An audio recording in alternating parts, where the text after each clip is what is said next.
Nancy Pelosi successfully passed her first step to becoming speaker, the next speaker of the House. So, here we go. Democrats overwhelmingly nominate Pelosi as speaker amid rebellion. House Democrats voted overwhelmingly Wednesday to nominate Congresswoman Nancy Pelosi to the speakership in a 203 to 32 vote. The outcome was no surprise despite an entrenched rebellion from insurgent lawmakers who want changes to Democratic leadership. Pelosi was running uncontested and enjoys widespread support within the liberal-heavy caucus since she's led since 2003. The 32 votes against her were fewer than the 63 votes won in a 2016 contest for minority leader by Congressman Tim Ryan of Ohio, who ran against Pelosi at the time.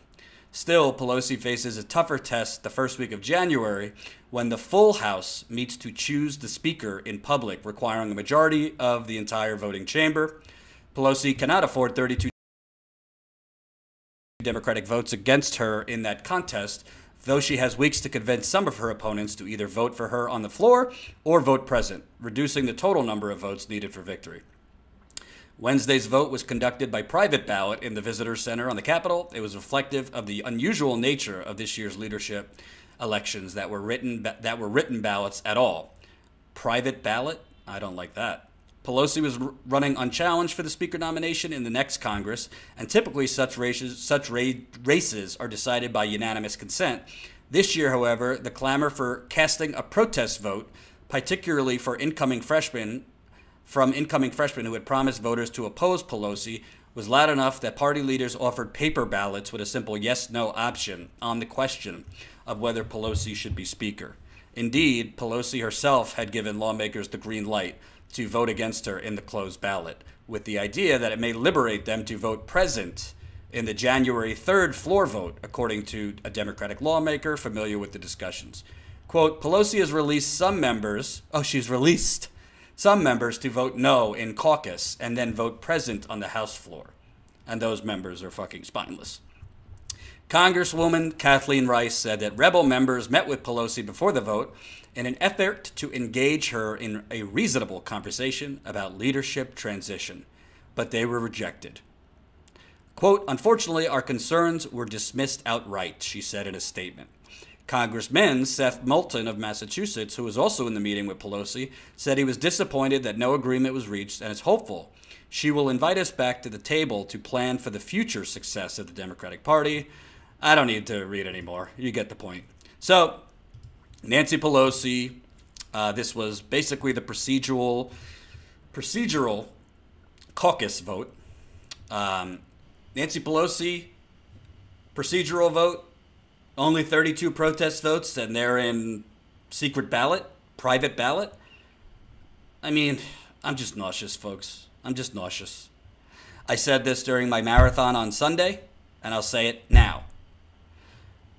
I don't understand. I really don't understand why, and I'm not picking on her, Alexandria Ocasio-Cortez, but newly elected lawmakers like her, as well as, Congressman Ro Khanna and others.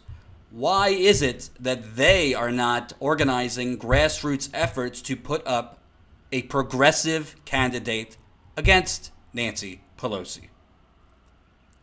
Why are we just bending over, basically, and saying, oh, well, there's no progressive alternative, so we'll just vote for Pelosi? Well, is there no progressives in the House that you could gather to run against Pelosi? Is everybody afraid that if they run against Her Holiness, they'll be permanently moved to the back bench? Like, did you run as a candidate on the progressive banner to then get in and tinker around the edges? But I just don't get it. The vote's not till January. So why are they not pushing? I mean, hell, it doesn't even need to be a member of Congress. Stacey Abrams needs work right now. I don't mean that condescendingly, but she's not going to become governor, which is a whole different topic that I went off on. You don't need to be a member of Congress to be the Speaker of the House. So why are we just sitting here and basically saying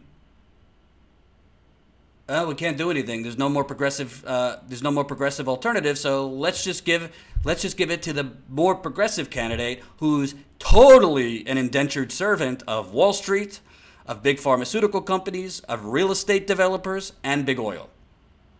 If you paid attention, if you were here with me on my Sunday marathon, I went for an hour through Nancy Pelosi's financial ties to fossil fuel companies. And by the way, I mean, at a time when General Motors just laid off 15,000 people in one of the biggest corporate con jobs in American history. Corporate Con Job is the name of my book, by the way. You can become a Patreon subscriber at patreon.com/Jordan Sheridan. Public service announcement. But in one of the biggest corporate con jobs of all time, General Motors made out with $22.5 billion, with a B, dollars from the bailout and CEO bonuses. $22 billion. Taxpayers, not only did we lose $10.5 billion, but now 15,000 people have been laid off right before Christmas. And General Motors and the investors, they're very happy, reports say. And the shares for General Motors have gone down today because Trump says he might take away their subsidies. Mr. Fake Populist Trump, who's going to open up all these factories and bring the jobs back for Mexico, China, the North Pole, Antarctica, Mars. So, I'm just saying, I want to be clear, I'm not attacking Alexandria Ocasio-Cortez or Rashida Tlaib, who's another great progressive that just got elected, or Ayanna Pressley, who's progressive-ish, I'd say. But why is it that we're talking a month before the election, there's no other candidate? I mean, these folks are grassroots organizers. They're grassroots organizers that have run and won. So why is it that they can't galvanize the troops to get one opponent that's more progressive than Nancy Pelosi? And I would suggest, frankly, that opponent is Barbara Lee, who today, in a stomach-turning defeat, was defeated by just 10 points to this corporate Democrat, Hillary Clinton-loving, bought-off part of the Andrew Cuomo New York machine, Hakeem Jeffries.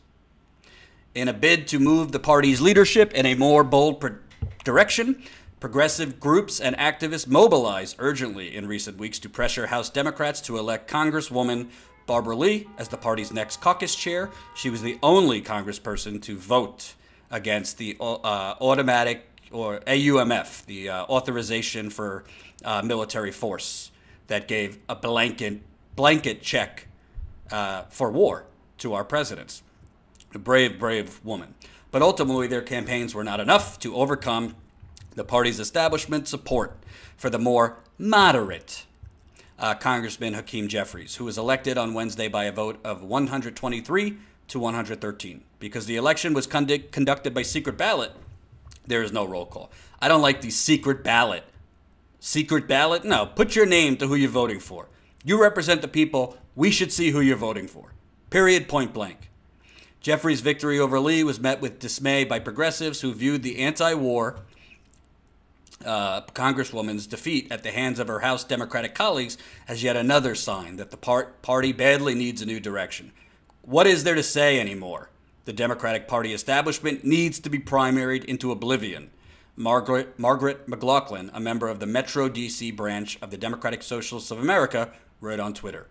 While Jeffries is a member of the Congressional Progressive Caucus, well, that's a fucking joke, critics and reporters argued that his overwhelming reliance on big money donors and his positions on major issues raise serious questions about his commitment to the kinds of bold policies that swept the most progressive freshman class in U.S. history into office in the November midterms and gave Democrats control of the House.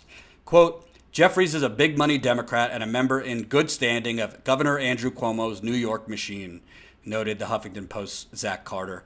There is no way to spin his victory over Barbara Lee as a sign that the party is moving in a progressive direction. I would agree.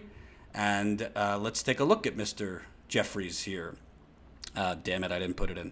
So, as you see, this is pointed out by Michael Whitney, only 1.3% of Jeffries' money in the last election came from small dollar donations. And color me surprised. Here's his career, the money he's taken. Number one, $757,000 from lawyers and law firms. As I always tell you, those lawyers and law firms, those aren't like ACLU lawyers, folks. Those are lawyers for Wall Street, lawyers for financial firms, financial industry lawyers. Right under there is securities and investment. What would that be? Wall Street, $312,000 from Wall Street, right? Close third. Real estate gave him $300,000, and then some other industries. I mean, you can't make it up. Can't make it up. So this guy's corrupt, but he won because the Democratic Party, and I tweeted this early. Honestly, I really think the Democratic Party would rather see a re-elected Donald Trump. I think he'd rather see a re-elected Donald Trump than ever see the progressives take over the Democratic Party. I mean, what other evidence do you need? They've seen Bernie Sanders, unprecedented movement. That's not enough to show them the light. They've seen the movements behind Alexandria Ocasio-Cortez, Rashida Tlaib, Stacey Abrams in Georgia. I mean, they've seen all of these movements, yet they're still voting for people like Hakeem Jeffries or Nancy Pelosi. Like, you're either closing the window, you're either closing the blinds so you can't see the sun, or you're putting sunglasses on. So I don't understand, honestly. What else do you need? If you're, again, this isn't about Ocasio-Cortez, but I'm talking about Ro Khanna, Alexandria Ocasio-Cortez, Barbara Lee, frankly, Bernie Sanders. What more do you need to see to know you can't work with these people? This is a burn down the village moment, not a let's sit and have a polite tea party. You got to go in there and you got to burn down that village. To be clear, as a disclaimer, I'm not talking about actual arson. Figurative. Don't want my words taken out of context. You can't negotiate with corporatists. You can't negotiate with people who are blind and turn a cheek to workers getting laid off, who turn a cheek to residents getting poisoned in American cities, which I could tell you I'm having an experience right now with a Democratic congressman who is literally doing nothing as the people of Flint are poisoned. And I got to tell you, I mean, listen, I don't know Barbara Lee from a hole in the wall. I think she's way more progressive. Barbara Lee, Jen, please check this. I believe Barbara Lee is 72. You know, Barbara Lee, do you think Nancy Pelosi is progressive? Barbara Lee, what are you waiting for? Run for Speaker of the House. You're more progressive. You would get way more votes than Congressman Tim Ryan got when Congressman Tim Ryan ran against Nancy Pelosi in 2016. You've been in Congress for a long time. You're an accomplished woman. You would become the first black Speaker of the House, I believe. I mean, why not run other than you don't want to piss off Nancy Pelosi? Well, we can't compromise with these people anymore, and there's no more playing nice. I understand, for Ocasio-Cortez and these other people, they don't want to come in and just say, fuck it, I'm not working with these people, because you have to work with them in Congress. But, Jesus,